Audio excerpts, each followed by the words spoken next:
Konnichiwa minasan, and for today's video, this is a day in my life as a 24-year-old stay-at-home mom living in Japan. Today is July 7, 2024 at ngayon nga rin yung 10 months old ni Ethan ngayong araw. Balak nga namin hindi na lang maghanda at lalabas na lang kami. Nauna nga ako magising kay Ethan at tinasikaso ko nga kaagad yung kusina. Sakto nga pagkatapos ko maghugas ng pinggan ay nagising na nga rin si Ethan. Lapag ko nga rin muna siya sa jumper niya para makapag-exercise at bubuksan ko yung package na dumating kagabi. Umorder nga pala ako ng electric fan at saka bagong bedsheet. Ang winter pa nga yung ginagamit naming bedsheet at kailangan ko na din talagang palitan. Sobrang init na nga rin kasi ng panahon at umiiyak na si Ethan sa sobrang init. Bumili na nga rin ako ng portable na electric fan para sa kanya. Meron na nga ako ganitong maliit kasi madaling malowbat. Kinagandahan nga dito sa binili kong bago ay malakas nga yung hangin at matagal malowbat. Sakto nga at lalabas kami ngayon at sobrang maaraw nga sa labas. Fast forward, nakapag-ready na nga pala ako, magkukulot na lang at aalis na nga kami. May Pinoy Fiesta nga ngayon sa Toyota Shea at pupunta nga kami doon. Last month nga ay meron nga rin Pinoy Fiesta sa Sakai Park. Pumunta nga rin kami doon at birthday nga din yun ni Dada. Nagustuhan ko nga pala yung venue nila ngayon dito kasi nga nasa ilalim ng tulay. Hindi pa nga din nagsisimula yung program nila pagkarating namin. May magpupuntahan nga din pala ditong artista at vloggers. Bukod nga sa mga pagkain, gusto nga rin namin silang makita. Maritso muna nga kami dito sa dulo at manood nga si Dear ng basketball ng mga kakilala niya. Pagkatapos niya ay nag-ikot na kami para mamili ng pagkain. Kain na nga din muna kami bago kami magpapapicture dun sa mga vloggers at artista. Busy pa din naman sila magtayo ng kanilang tent. At si Miyu Nishida ay isa sa mga judges. Dito nga rin kami sa kabilang dulo para kumain. Inasahan na nga rin namin na walang magbebenta ng kanin kaya nagdala na nga rin pala kami. Kahit nga pala nasa lilim yung venue nila ay mainit pa rin yung singaw.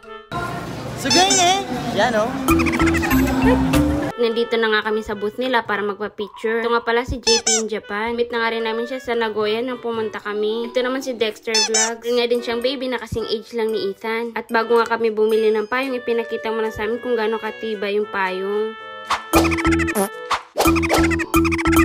Bumili na nga rin kami ng isang payong kasi sobrang init nga rin sa labas. Yun nga pala si Luffy in Japan at saka si Sugoi-ne. At kung bibili ka nga ng payong ay lahat nga sila ay magpipirma. Kasama nga dyan ang Mario Story. At ito na nga lahat ng mga pirma nila. Marami talaga nagpunta na vlogger kasi hindi ko naman kilala ang iba. At pumunta na nga rin kami ng mall para magpalamig. Ito nga pala kami ngayon sa Okazaki Ion Mall. At parang wrong move nga na pumunta kami dito. Nakatunog yata yung may-ari na maraming tao dito na magpapalamig lang. Paano ba naman kasi nakapatay nga yung aircon sa elevator at saka sa food court kung saan kami tumambay. Sobrang hina nga rin ng aircon dito sa game center. Nag-ayaan na nga rin kami umuwi. Don't forget to follow our page. That's for today's video. Thank you for watching. Mata ne!